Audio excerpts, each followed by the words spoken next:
guys, welcome back to my channel. So in the last video we have discussed simplex method and some questions related to simplex method. जो मैंने question discuss किए थे वो सिर्फ 2 variables के थे. अब हम डिस्कस करेंगे 3 वेरिएबल के क्वेश्चन और थोड़े से डिफरेंट है, उससे थोड़ा सा टिपिकल है, लेकिन मेथड हमारे पास क्या रहेगा, सेम रहेगा. और यहाँ पे x1 भी ग्रेटर देन 0 है, x2 भी ग्रेटर देन 0 और x3 भी ग्रेटर देन 0 दे रखा है. और मैंने आपको बताया था कि सिम्प्लेक्स मेथड हम तभी लगा सकते हैं जब हमारे पास ये जो मैक्सिमाइजर क्वेश्चन हो और ये जो सारी इनइक्वालिटीज़ हैं, जो कंस्ट्रेंट्स है, ये सारी इनइक्वालिटी लेस देन में दे रखी हो. इन इनइक्वालिटीज़ को इक्वल टू में बनाने के लिए मैंने आपको लास्ट वीडियो में बताया था कि हम यहाँ पे ऐड करते हैं स्लैक वेरिएबल. क्या ऐड करते हैं हम यहाँ पे? Slack variable. स्लैक वेरिएबल है वो सब पॉजिटिव आएंगे. S1, S2, S3 तीनों चीज़ हमारे पास ग्रेटर देन 0 होगी. फर्स्ट में मैंने ऐड किया S1, नेक्स्ट में ऐड किया S2, नेक्स्ट में ऐड किया S3, ताकि इनइक्वालिटीज़ इक्वालिटीज़ बन जाए. फिर हम एक टेबल फॉर्म की थी पिछली वीडियो में भी, दैट इज सी बी लिखेंगे, फिर हम बी लिखेंगे, फिर एक्स बी लिखेंगे, x1, x2, x3, s1, s2, s3. अगर आपको नहीं पता सी बी क्या होता है, बी क्या होता है, एक्स बी क्या होता है, मैं यहाँ पे इस वीडियो में भी आपको दोबारा बताऊंगी. तो पहले हम बात करते हैं x1, x2, x3 की. x1, x2, x3 के कॉफिशिएंट्स होंगे इनके. ये हमारे पास है 2, 3. इसका कॉफिशिएंट है, फर्स्ट इक्वेशन से उठाएंगे हम कॉफिशिएंट्स पहले. 2, 3. x3 का नहीं है तो हम लिखेंगे 0. फिर s1 का यहाँ पे है 1, देन 0. s2 का नहीं है, s3 का भी 0. नेक्स्ट सेकंड इक्वेशन में जो मैंने S2 ऐड किया, यहाँ पे हम इसके कोफिशिएंट्स लिखेंगे. तो यहाँ पे x2 है, याद ध्यान रखना है ये x2 है. तो x1 का है 0, x2 का है 2, x3 का है मेरे पास 5. देन s1 का है 0 क्योंकि s1 है ही नहीं है, s2 का है 1 और s3 का 0. नेक्स्ट इक्वेशन में देखेंगे 3, then 2, then 4, then s1 is not present, s2 is also not present, then we have s3 that is 1. अब बात करते हैं बी होता है बेसिक वेरिएबल. जो इस टेबल में हमारे पास बेसिक वेरिएबल प्रेजेंट है, जो आइडेंटिटी मैट्रिक्स बना रहे हैं वो मेरे पास बेसिक वेरिएबल होता है. तो यहाँ पे आइडेंटिटी मैट्रिक्स कौन बना रहा है? S1, S2 और S3.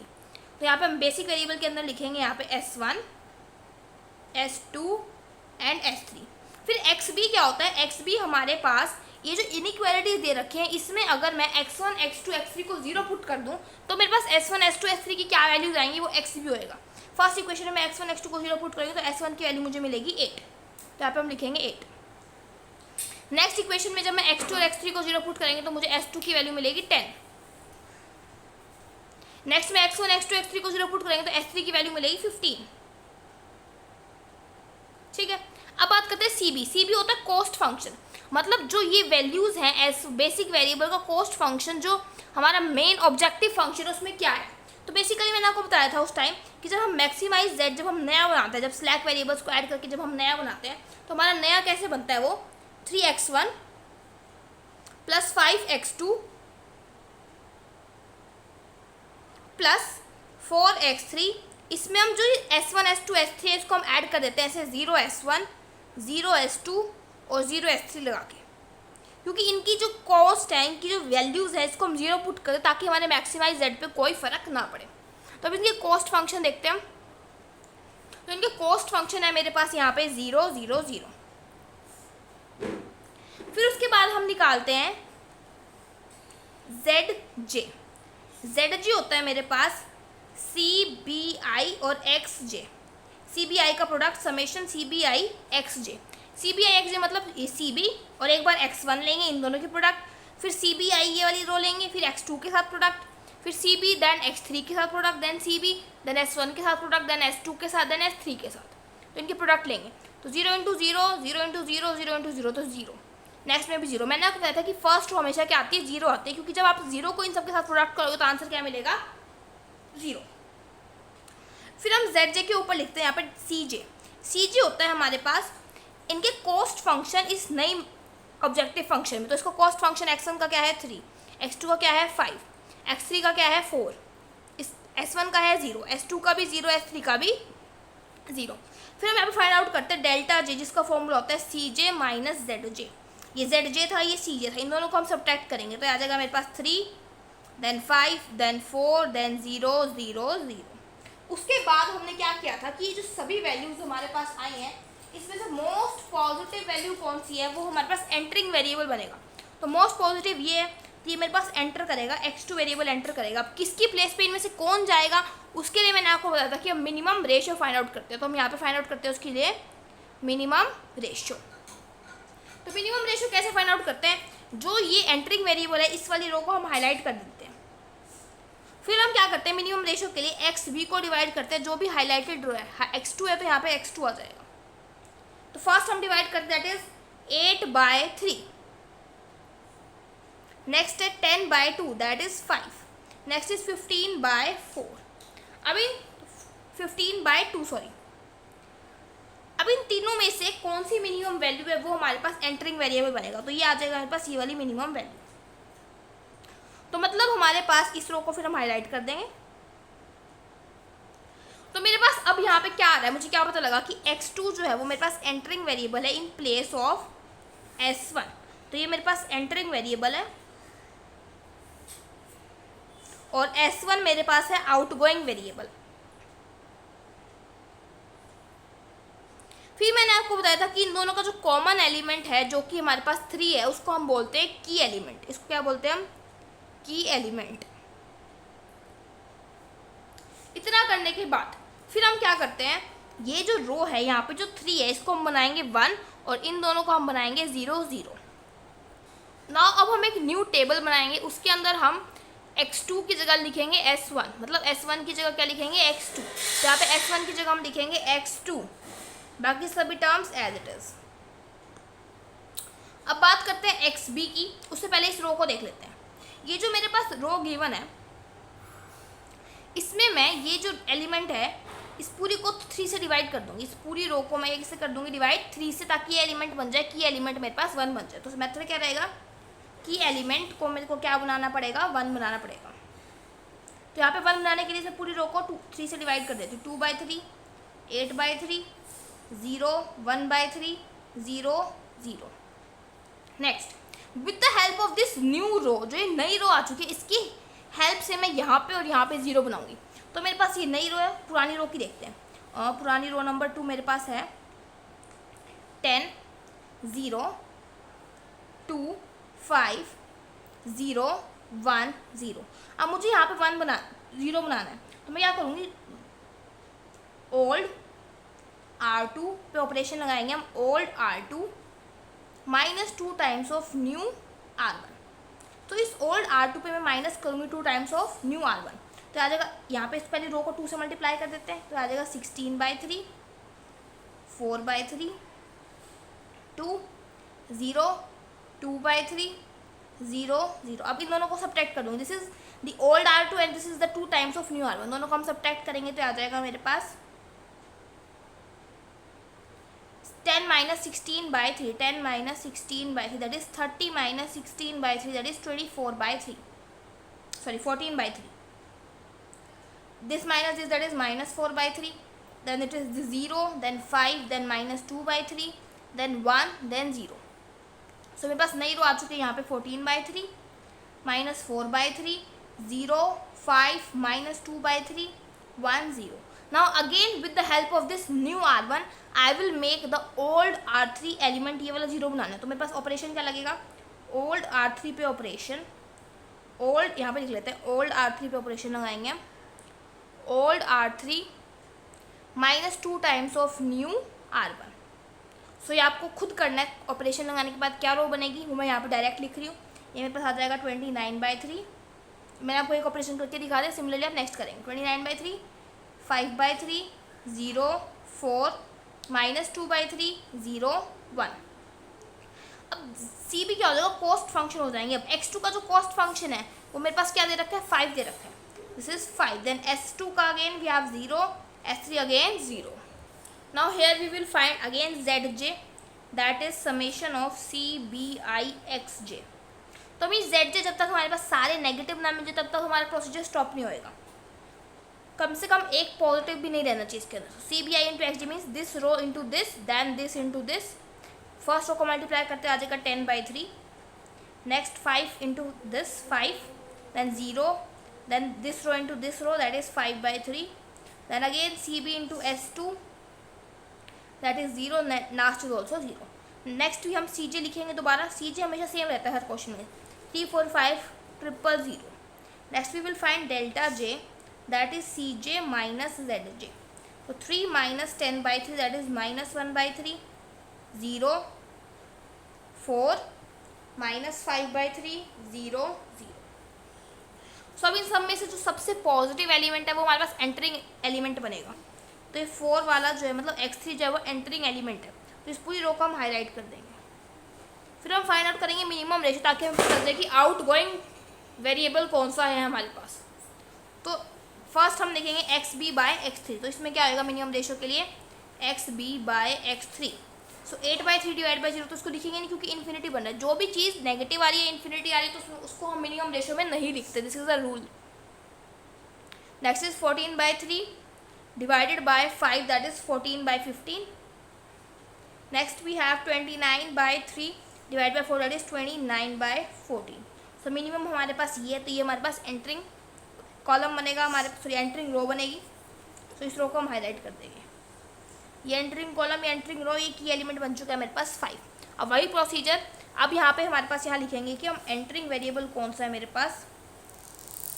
Entering variable is x3 in place of outgoing variable कौन सा आ चुका है मेरे पास s2। अब हम इस रो को यहाँ पे 1 बनाएंगे और ये दोनों एलिमेंट्स क्या बनाएंगे 0 बनाएंगे। नाउ अब हम यहाँ पे हमारी जो न्यू बेसिक वेरिएबल बनेगा b, s2 के प्लेस पे हमारे पास आ जाएगा x3। तो यहाँ पे हम लिखेंगे x3, यहाँ पे हमारे पास x2 है, यहाँ पे s3 है। x2 का कॉस्ट फंक्शन है मेरे पास जो गिवन इक्वेशन है उसके अंदर, जो मेन ऑब्जेक्टिव फंक्शन है उसके अंदर अगर हम देखें तो x2 का हमारे पास 5 है और x3 का हमारे पास क्या है 4 है, s3 का मेरे पास है 0। अब ये जो नई रो बनी है ये वाली, इसको मैं 5 से डिवाइड कर देती हूँ ताकि मेरे पास ये जो की एलिमेंट है 1 बन जाए। तो इसको जब मैं 5 से डिवाइड करूँगी तो मिल जाएगा मुझे 14/15 माइनस 4/15 0 1 माइनस 2/15 1/5 0। और फर्स्ट रो में इस एलिमेंट को 0 बनाना होता है, लेकिन ऑलरेडी आपको 0 दे रखा है, तो बनाने की जरूरत नहीं, सेम रो इसको लिख देते हैं 8/3 2/3 1 0 1/3 0 0। अब जो ये मेरे पास नई रो आई है यहाँ पे, इस वाले एलिमेंट को मुझे क्या बनाना होता है 0 बनाना होता है with this help of new R2। जो हमारे पास रो, ये जो रो सेलेक्ट हुई है with the help of this. तो मैं यहाँ पे ऑपरेशन क्या लगा सकती हूँ, देखिए जो मेरे पास ओल्ड R3 है, जो मेरे पास ओल्ड R3, तो ओल्ड R3 पर ऑपरेशन लगेगा old R3 -4 times of old नहीं न्यू R2। जो नई R2 है तो मेरे पास ये एलिमेंट क्या बन जाएगा 0 बन जाएगा। तो उसके बाद जो मेरे पास रो आएगी वो मेरे पास आएगी 89/15 41/15 0 0 -2/15 -4/5 देन वी हैव 1। अब यहाँ पे हम दोबारा फाइंड आउट करेंगे ZJ, that is CBI into XJ। तो इनकी प्रोडक्ट देखते हैं फर्स्ट इंटू दिस, तो आ जाएगा 10/3 एंड दिस विल बी -16/15। तो ये मेरे पास आ जाएगा so this will come 34/15। next we will have here 5, next we have 4, next we have 5/3 -8/15। सो ये आ जाएगा 17/15, ये आ जाएगा 4/5 और ये हमारे पास आ जाएगा 1। अब फाइंड आउट करेंगे हम delta J, that is CJ minus ZJ, that is 3 -34/15, that is 11/15। Next we have 0, next 0, next -17/15, then -4/5, then -1। अब जो मोस्ट पॉजिटिव एलिमेंट है वो हमारे पास एंटरिंग बन जाएगा और इस रो को हम क्या कर देंगे हाईलाइट कर देंगे। फिर हमारे पास मिनिमम रेशियो फाइंड आउट करना पड़ेगा हमें आउटगोइंग निकालने के लिए। तो मिनिमम रेशियो क्या होगा XB डिवाइडेड बाय जो हमने हाईलाइट किया रो दैट इज x1। तो आ जाएगा मेरे पास मिनिमम रेशियो में ये आ जाएगा 1, ये मेरे पास कुछ भी नहीं आएगा क्योंकि नेगेटिव आएगा, इसको स्किप कर देंगे। नेक्स्ट आ जाएगा 89/41, तो मेरे पास मिनिमम है यहाँ पे। सो इसका रेशियो आ रहा है 4, इसका आ रहा है 89/41, दैट इज 2 पॉइंट समथिंग। तो ये हमारे पास एंटरिंग रो होगी, तो इसको हम हाईलाइट कर देंगे। देन हम इस एलिमेंट को 1 बनाएंगे और इन दोनों को 0। सेम प्रोसीजर हम रिपीट करेंगे। तो नेक्स्ट हमें न्यू R3 लाने के लिए क्या करना पड़ेगा, इस पूरी रो को इसको 1 बनाने के लिए हम क्या करना पड़ेगा, इसको 14/15 से डिवाइड करना पड़ेगा। सो न्यू R3 के ओल्ड R3 को मुझे 14/15 से डिवाइड करना पड़ेगा। तो मेरे पास यहाँ पे क्या बनेगा देखिए 89/41 1 0 0 -2/41 -12/41 15/41। उससे पहले एक चीज़ और ध्यान दीजिए, यहाँ पे इनकमिंग वेरिएबल मेरे पास आ चुका है x1 in place of s3, तो s3 की जगह मैं यहाँ पे क्या लिखूंगी अब x1। नेक्स्ट मुझे न्यू R2 लाने के लिए मुझे ओल्ड जो R2 है इसको 0 बनाना है ना, तो इसको 0 बनाने के लिए 4/15 टाइम्स कर देती हूँ न्यू R3 को, क्योंकि न्यू R3 में तो यहाँ पे 1 बन चुका है। तो इसको जब हम करेंगे तो मेरे पास आ जाएगा यहाँ पे 62/41 0 0 1 माइनस 6/41 5/41 4/41। सिमिलरली मुझे अगर न्यू R1 लानी है तो मुझे इस एलिमेंट को 0 बनाना पड़ेगा, तो मैं क्या कर देती हूँ -2/3 टाइम्स ऑफ न्यू R3, जो मेरी न्यू R3 बनी है ना की एलिमेंट वाली, उसका यूज़ करके मुझे इन दोनों को यहाँ पे 0 बनाना होता है। तो ये ऑपरेशन लगाएंगे तो मेरे पास न्यू R1 आएगी मेरे पास 50/41 0 1 0 माइनस 15/41 8/41 माइनस 10/41। CP मतलब इनके कॉस्ट फंक्शन क्या है, मेरे पास x2 का मेरे पास था पहले, यहाँ पे भी लिखा हुआ है 5 4 और x1 का मेरे पास था 3। अब हम यहाँ पे ZJ फाइंड आउट करेंगे, that is CBI XJ summation, that is 5 × 0 0 4 × 0 0 3 × 1 3, तो आ जाएगा 3। नेक्स्ट में मिल जाएगा मुझे 5, next 4। Similarly next find out करेंगे और नेक्स्ट फाइंड आउट करेंगे और नेक्स्ट, उसके बाद में फाइंड आउट करेंगे delta J, that is ZJ minus CJ, CJ minus ZJ। CJ मेरे पास दे रखा है यहाँ पे 3 5 4 0 0 0, दिस इज योर CJ, ठीक है। उसके बाद ये जो आएगा इनको मल्टीप्लाई करके आप देखेंगे तो आपके पास आ जाएगा 45/41 14/41 11/41। ZJ फाइंड आउट करेंगे, that is this minus this 0 0 0 0 0। अब हमें कोई पॉजिटिव मिला ही नहीं, इसका मतलब हमारे पास सॉल्यूशन आ चुका है। सॉल्यूशन क्या है मेरे पास, x1 के जो सामने वाला है वो x1 का वैल्यू है, दैट इज 89/41, x2 के सामने वाला x2 का है, दैट इज 50/41, x3 के सामने वाला x3 का सॉल्यूशन है, दैट इज 62/41।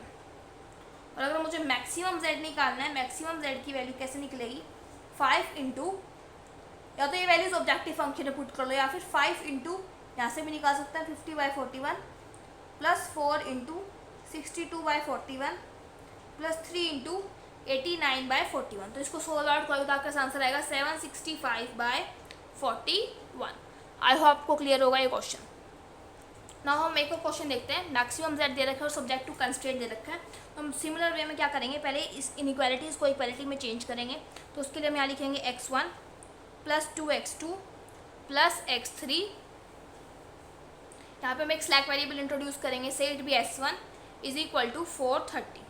नेक्स्ट में हम ऐड करेंगे 3x1 plus 2x3 plus s2 is equal to 460, x1 plus 4x2 plus s3 is equal to 420। तो हमने यहाँ पे 3 स्लैक वेरिएबल इंट्रोड्यूस कर दिया। उसके अलावा हमारे पास मैक्सिमम z जो नया बन चुका है वो क्या आ चुका है मेरे पास, x1 3x1 plus 2x2 plus 5x3, और इनके साथ हम 0 के साथ इन स्लैक वेरिएबल्स को ऐड कर देंगे, that is 0s1 plus 0s2 plus 0s3। अब हम बेसिक वेरिएबल लिखते हैं। यहाँ पे बेसिक वेरिएबल क्या आएगा, हमारे पास जो आइडेंटिटी मैट्रिक्स बनाएगा उससे पहले हम ये इनकी वैल्यूज पुट कर देते हैं। यहाँ से आएगी 1, नेक्स्ट x2 की वैल्यू मेरे पास यहाँ से आएगी 2, then again we have 1, then 1 0 0, next we have 3, next we do not have here value of x2, next we have x3 की वैल्यू यहाँ पे 2 है, s1 की 0 है, s2 की 1 है, देन 0, नेक्स्ट वी हैव 1 4 0 0 0 1। अब यहाँ पे s1 s2 s3 जो है वो आइडेंटिटी मैट्रिक्स बनाए, तो बेसिक वेरिएबल आ जाएंगे s1 s2 s3। इनकी कॉस्ट फंक्शन यहाँ पे देखिए 0 0 0, तो आ जाएंगे 0 0 0। अब x भी कैसे फाइंड आउट करते हैं, यहाँ पे x1 x2 x3 को 0 पुट करते हैं, तो s1 की वैल्यू क्या आ जाएगी मेरे पास यहाँ से 430, नेक्स्ट में 460, नेक्स्ट में 420। अब हम यहाँ पे फाइंड आउट करते हैं delta that is CBI into x. ये 0 0 है तो इनकी प्रोडक्ट करेंगे तो फर्स्ट रो में से क्या आएगी इसमें 0, तो 0 0 0 0 0 0। तो यहाँ पे हम लिखेंगे CJ का कॉस्ट फंक्शन, x1 का कॉस्ट फंक्शन है 2 ऑब्जेक्टिव फंक्शन में, then 2 3 2 5 0 0 0। Next we have delta that is CJ minus ZJ, तो मेरे पास आ जाएगा 3 2 5 0 0 0। अब हमारे पास एंटरिंग वेरिएबल कौन होएगा जिसका डेल्टा J मोस्ट पॉजिटिव है, दैट इज x3।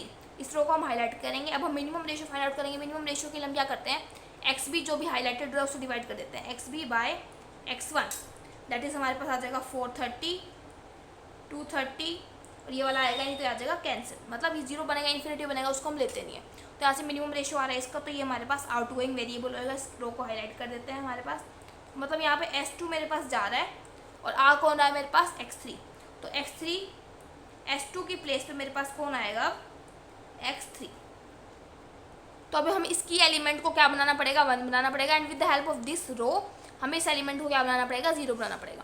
तो हम क्या लिख सकते हैं, जो हमारा ऑपरेशन होएगा न्यू R2 के लिए ओल्ड R2 डिवाइड बाय 2। तो देखिए यहाँ पे अगर हमें न्यू R2 फाइंड आउट करना है तो न्यू R2 क्या होएगा मेरे पास, ओल्ड R2 बाय 2। तो न्यू R2 के लिए ओल्ड R2 को 2 से डिवाइड करना पड़ेगा, तो यहाँ पे मेरे को मिल जाएगा x1 की वैल्यू आएगी मेरे पास 3/2, next we have 0, next we have 1। तो यहाँ पे मेरे पास आ चुका है 230 और पूरी रो को मैंने 2 से डिवाइड कर दिया। जो ओल्ड R2 आप जो पीछे से स्लाइड से देख लीजिएगा कि वो R2 क्या आ रही है, उसको 2 से डिवाइड कर देंगे। अब यहाँ पे x3 आ चुका है S2 के प्लेस पे। अब यहाँ पे इसका कॉस्ट फंक्शन क्या x3 का ऑब्जेक्टिव फंक्शन में देखें तो 5 है, तो हम यहाँ पे लिख देंगे हमारे पास 5। S1 का क्या है 0 एंड इसका भी 0। अब हमारे पास जो ये एलिमेंट था इसके ऊपर वाला, उसको उस रो को हम लिखेंगे यहाँ पे, जो हमारे पास ओल्ड R1 थी उसको हमें क्या करना पड़ेगा, न्यू R1 बनाने के लिए ओल्ड R1 पे operation minus 1 times of new R2। तो ये ऑपरेशन लगाएंगे तो हमें यहाँ से क्या मिल जाएगी, न्यू R1 लिख लो यहाँ पे, न्यू R1।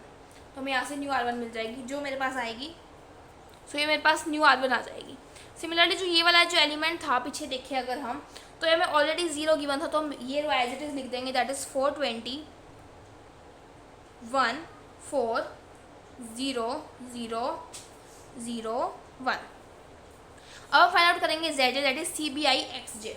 इन दोनों की प्रोडक्ट करेंगे, आ जाएगा हमारे पास 15/2, नेक्स्ट में मिलेगा 0, next we have 5, then we have 0, then we have 5/2, then we have 0। अब हम फाइंड आउट करेंगे delta J that is CJ minus ZJ, और ZJ क्या था CBI into XJ, that is 3 minus 15/2 that is minus 9/2, next we have 2, then 0, then 0 minus 5/2 0। अब हमारे पास entering element कौन होगा, जो मोस्ट पॉजिटिव एलिमेंट है, तो मोस्ट पॉजिटिव मेरे पास ये आ चुका है, तो ये मेरे पास एंटर करेगा, तो इस रो को इस कॉलम को मैं हाईलाइट कर दूँगी। आउटगोइंग कौन आएगा, उसके लिए मिनिमम रेशियो फाइंड आउट करेंगे। मिनिमम रेशियो कैसे फाइंड आउट करेंगे, XB डिवाइड बाय जो हाईलाइटेड रो है जो कि है X2, तो डिवाइड करेंगे तो आ जाएगा 100, ये वाला लेंगे नहीं क्योंकि इन्फिनिटी बनेगा, ये मेरे पास आ जाएगा 105। तो ये हमारे पास मिनिमम रेशियो आ रहा है, तो हमारे पास ये वाली जो रो है इनकमिंग रो बनेगी और S1 आउटगोइंग वेरिएबल बनेगा। तो हमारे पास यहाँ पे क्या आएगा, X2 एंटर कर रहा है, X2 इज एंटरिंग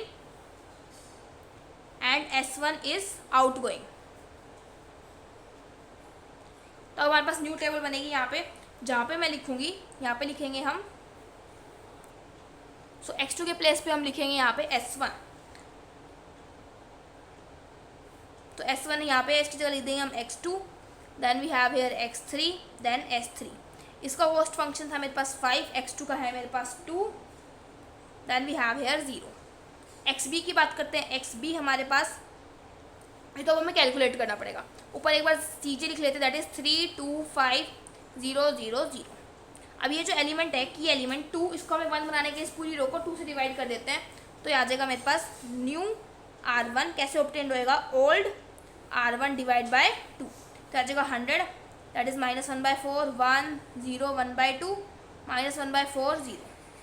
ये ऑलरेडी 0 बना था, तो इस पूरी रो का एज इट इज हम यहाँ लिख देते हैं, तो ये आ जाएगा 230 3/2 0 1 0 1/2 0।